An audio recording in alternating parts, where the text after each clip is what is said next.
In the long arc of human history, the story of flight appears fixed, almost immovable. It begins, we are told, with observation, with longing, and finally with the fragile machines of the early 20th century. It culminates in the moment when the Wright brothers lifted themselves briefly from the earth, altering the trajectory of civilization. This is the accepted narrative, orderly, linear, and grounded in documented progress. But what if that story is incomplete? What if, buried deep within the sands of ancient Egypt, there exists an object that does not fit comfortably within this timeline? A small artifact, carved more than 2,000 years ago, that seems to echo principles of aerodynamics, long before such knowledge was formally understood. This is not myth. This is wood. The object is known today as the Saqqara Bird. At first glance, it appears unremarkable. A simple carving, perhaps a child's toy or a symbolic figure. Yet upon closer inspection, its proportions and structure begin to raise questions that history struggles to answer. And this is where the contradiction begins. For if the Saqqara Bird is merely decorative, why does it resemble a glider? Why does its design hint at an understanding of airflow, lift, and balance? And more importantly, what does this suggest about the people who created it? History does not break easily. But here, it bends. The story begins in ancient Egypt, a civilization renowned for its architectural precision, its mathematical sophistication, and its symbolic richness. By the late periods of Egyptian history, particularly around the Ptolemaic era, artistic expression had become both highly stylized and deeply symbolic. Objects were rarely created without purpose, whether practical, religious, or ceremonial. The necropolis of Saqqara, located south of modern-day Cairo, is one of the most significant archaeological sites in Egypt. It served as a vast burial ground for centuries, housing tombs, temples, and countless artifacts that offer insight into ancient Egyptian life and belief systems. Within this context, small wooden figures, birds, animals, symbolic objects, are not unusual. They were often placed in tombs as offerings or representations of spiritual concepts. The falcon, for instance, was closely associated with the god Horus, embodying kingship and divine protection. And so, when the Saqqara bird was first discovered, it did not immediately disrupt established understanding. It was catalogued, stored, and largely overlooked. But here is the unsettling part. In 1898, during excavations led by French archaeologist Victor Loret, a collection of artifacts was unearthed from a tomb in Saqqara. Among them was a small wooden object, measuring approximately 14 centimeters in length, with a wingspan of around 18 centimeters. It was carved from sycamore wood, a material commonly used in ancient Egypt. At the time, it was simply labeled as a bird figurine. There was no indication that it was anything more. Decades passed. The artifact remained largely ignored, resting quietly within the Egyptian Museum in Cairo. It was one object among thousands, its significance unrecognized, its potential unexplored. Then, in the mid-20th century, something changed. In 1969, an Egyptian physician and amateur archaeologist named Khalil Masiha encountered the object during a visit to the museum. Unlike previous observers, Masiha did not see a bird. He saw something else entirely. He noticed the straight wings, the vertical tail, the absence of legs or typical avian features. He observed that the wings were not curved downward like those of most birds in Egyptian art, but instead extended horizontally, resembling the wings of a glider. This was not a casual observation. It was a challenge to convention. Masiha began to study the artifact more closely, measuring its dimensions, analyzing its proportions, and comparing it to known principles of aerodynamics. What he found was, at the very least, intriguing. The Saqqara bird's wings are slightly angled upward, a feature known in modern aeronautics as dihedral angle, which contributes to stability during flight. Its body tapers toward the rear, reducing drag.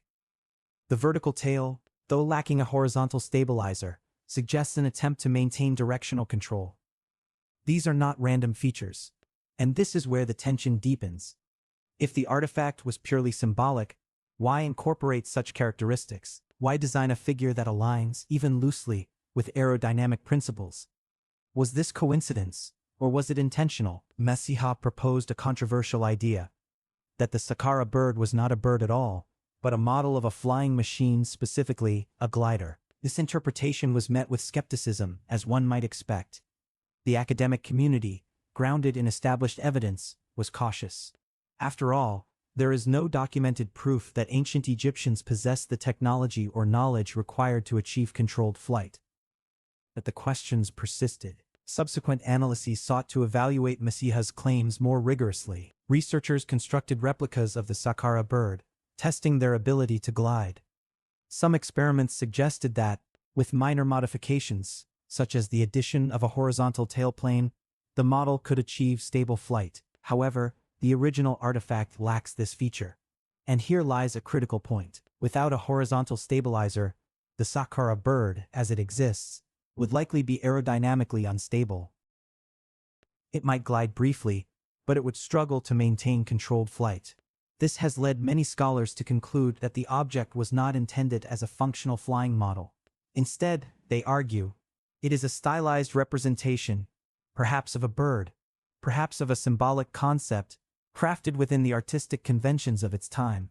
This is the mainstream interpretation. And it is not without merit.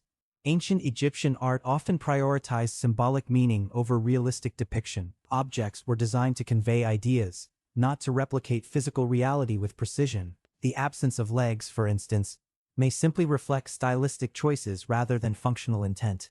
But the alternative interpretation does not disappear so easily. Messiha's hypothesis, while controversial, invites a deeper examination of ancient knowledge systems. It does not that the Egyptians built airplanes. It does not suggest advanced technology hidden in plain sight. Instead, it raises a more subtle question. Could ancient craftsmen have experimented with forms that incidentally align with aerodynamic principles? Could they have observed the flight of birds, the way wings interact with air, and translated those observations into physical objects, not as machines, but as explorations? This is not an unreasonable proposition.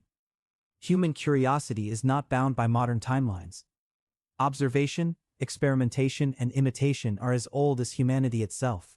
The desire to understand and replicate nature is deeply embedded in the human experience. And so, the Saqqara bird occupies a space between certainty and speculation. It is not definitive evidence of ancient flight, but it is also not entirely dismissible as a simple toy. It exists in that narrow corridor where interpretation becomes essential. And this is where history becomes most fragile. Because history relies not only on artifacts, but on the frameworks we use to understand them. When an object does not fit neatly within those frameworks, it forces a reconsideration, not of facts, but of assumptions. The Saqqara bird challenges us in this way. It does not demand a rewrite of history, but it does suggest that our understanding of ancient ingenuity may be incomplete. That within the boundaries of known knowledge, there may still be unexplored possibilities. Consider the precision of Egyptian engineering, the alignment of the pyramids, the complexity of their tools and measurements. These achievements were once thought impossible, until evidence forced a reevaluation. Could the same be true, in a smaller, more subtle way, for this artifact? Or is this merely a projection, a modern interpretation imposed upon an ancient object? There is no definitive answer. And perhaps that is the point, because not all mysteries are meant to be resolved. Some exist to remind us of the limits of our understanding, to challenge the certainty with which we construct our narratives. The Saqqara bird does not speak. It offers no explanation, no inscription, no clear purpose. It remains silent, as it has for over 2 millennia. Yet in that silence, it poses a question, not about flight or technology or lost knowledge, but about interpretation, about the ways in which we see the past, and the assumptions we carry into that vision. Because history does not exist in isolation, it is shaped by those who study it, by the lenses through which it is viewed. And when an object like the Saqqara bird emerges simple, enigmatic, resistant to easy classification, it reveals something deeper. Not just about the past, but about us. About our need for clarity, for order, for explanations that fit within the structures we trust. And what happens when those structures are challenged? The Saqqara bird remains where it has long rested, preserved within the museum, its form unchanged, its meaning unresolved. It is neither proof nor illusion. It is a question carved in wood, and like all enduring questions, it does not demand an answer. Only reflection. And perhaps that is why it endures.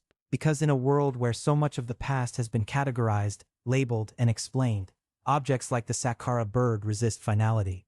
They remind us that knowledge is not a fixed destination, but a process, one shaped by discovery, doubt, and reinterpretation. The artifact does not rewrite history, but it unsettles its edges. It invites us to look again, more carefully this time, at what we think we understand, and to accept that even in the most studied civilizations, there are moments quiet, almost invisible, where certainty gives way to possibility. And in that space, history does not collapse. It deepens.